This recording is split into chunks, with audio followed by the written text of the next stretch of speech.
the words free range. Yeah. Like, what do you think of when you hear the words free range? Just in the open, just like here, lingering about. Yeah, basically. Yeah, and again, you'd think there's a free area. You'd think they'll be in, but you'd think the farmers have some sort of control over where they tend to go, and keep them in a safe place, I would say.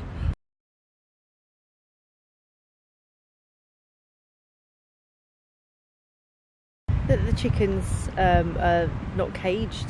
They're sort of uncaged, and they're sort of there's a form of a cage, but it's a big area that they can run around in.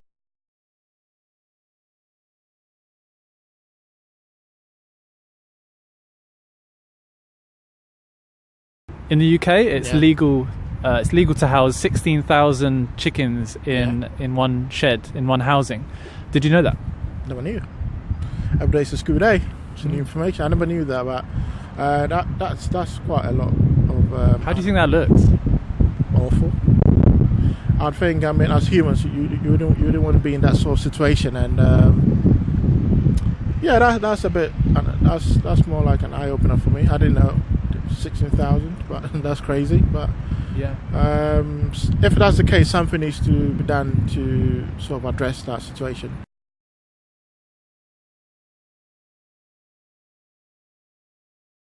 And it's interesting you make the parallel with humans. Like, if that was the case with humans, 16,000 of us in one space, sharing that space, you can imagine overcrowding, not being able to exhibit natural behaviours, diseases and all of that. Yeah, and in free range they have got access to outside space through things called pop holes, but there is a proportion of those birds that never get to go outside through there being a natural hierarchy and natural dominance with certain birds over others, and some just can't get to the pop holes. Do you think there's any ethical implications with those things that I mentioned? Yeah, I mean, it's you'd think obviously some animals can go out, some probably can't, but if that is a situation, you'd want to have, like I said, some sort of rules in place, make sure these animals are kept in a very decent place. So I mean, they say free range eggs on the packet, and I think, I don't know, I mean, where would they actually put it on the labelling? You know, the number of chickens, you know, that this batch came from, you know, with the right number of chickens. But they really should actually. That's not a bit. That shouldn't be too complicated to put that. They don't put that kind of labelling on, so that's what I think they should put. They should put, you know, and then if they're lying, then they could be, you know, Food Standards Agency could be called upon, really.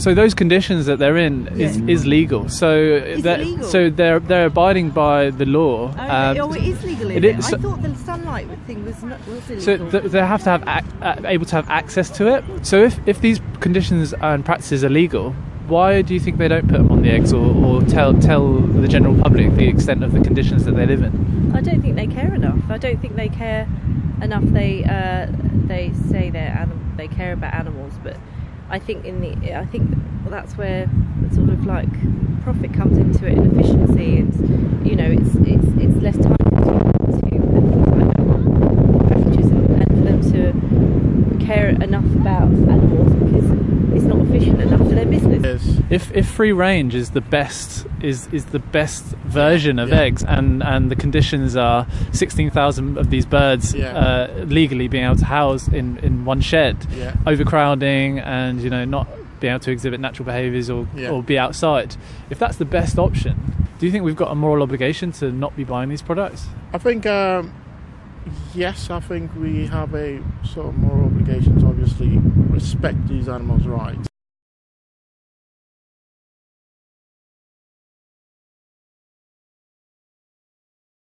You mentioned veganism.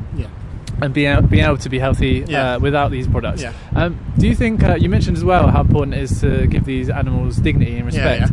Do you think if we don't need to be killing them to eat them, do you think that is dignified to be housing them and keeping them and using them when we don't need to? Again, it's one of those questions that's up for discussion, because we have pets that we keep. Again, animals have been kept. If you go back to civilization, you had people feeding off animals to obviously survive. You go to animal kingdom or so, they feed on their other animals to also survive, like the lion and the other wild animals. So if they are doing it, it's a food chain, and as it goes, they can be eaten, and they can be cooked for food. Just because we can do something, do you think that makes it moral or right? Because we can eat them, should we? I still don't know the answer to that. It's a tough question. It's a tough question. Yeah. Should we? I really would prefer not to be a meat eater, and I do think about it.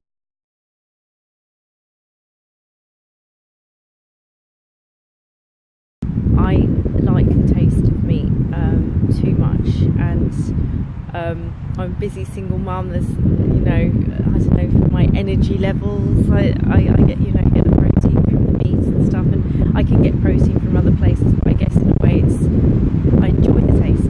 Yeah, it's taste and convenience. Taste and convenience. Sorry. No. I think those are things that we have to consider, and it can be a barrier. But what I would ask is, do you think those are valid reasons? Yeah. No. No, but they're the only ones I have unprepared. Yeah. No, they're the only ones I have unprepared. If I thought about it, this is a nervous laugh. I'm not laughing about the animals or anything.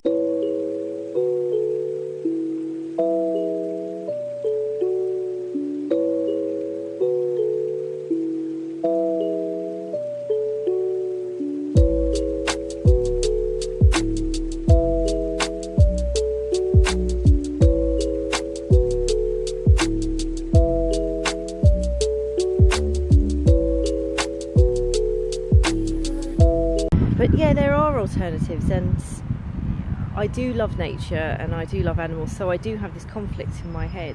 I try to do, actually, having said that, I do try to do one meat-free meal a week. Thinking about the animals, but it's not enough really, and it's something which I'm going to consider a bit more for the future. I think a lot of people now are talking about cutting down, trying to reduce.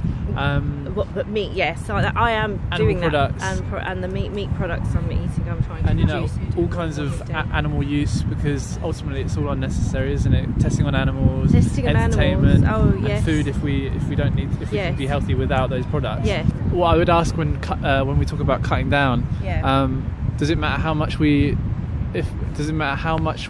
do something if it's the wrong thing to do? Like if I said to you, I used to punch my girlfriend every day of the week, but now I've cut down to just the weekends. Just the weekends. How would you feel about that? What would you tell me if I said, I only hit on the weekend now? I would say it's just as bad, but it's less, so there's an improvement. So maybe one day it will be gone. Would you condone me hitting my girlfriend at all? I would say it's wrong. Yeah, I would condone you. Yeah, I'd say it's wrong. I would say well done for cussing back, but I would still condone you. Yeah, you need to stop. It doesn't matter how much you do it. No, exactly. Because there's a victim. There's someone on the other end who's getting harmed. That's true. On the other end. And to get some help, and to and that should bring get some help, and you want to stop. You're right, Layla. You want to stop, I guess, but it's such a habit. Exactly. It's such a habit that it needs. It's terrible. They should stop immediately, and they've cut down, and hopefully they'll stop altogether after some help.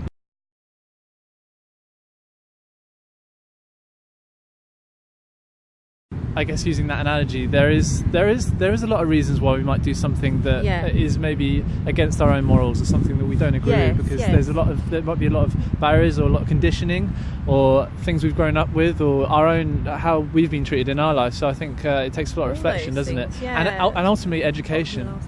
Yes, I mean, I think that it's out there more for this age. When I'm 39, believe it or not, but I'm 40 this year, and again, it kind of could be an excuse, but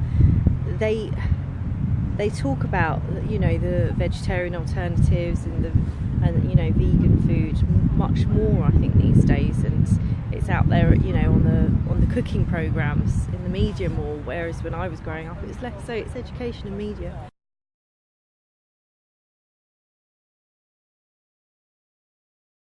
Would being vegan, so taking the philosophy that all animal use is wrong, we should just leave them alone, that includes entertainment, cosmetics, food, whatever it might be, do you think being vegan would be more in line with who you are and your values? Yes, I do. Yes, so I am looking to reduce the amount of meat I eat each week, and I want to, you know, get that right down. I'm still wondering if I should or could become a vegan completely. I think at 40, I'm not sure at this point, but I would like to reduce the amount of meat I eat. That's where I'm at this point. I just want to be, I mean, hopefully, as time goes by, I'd like to stop meat altogether, and it, you know, and milk and eggs. And milk and eggs, yes, because there are alternatives to those where you can get your protein and your calcium.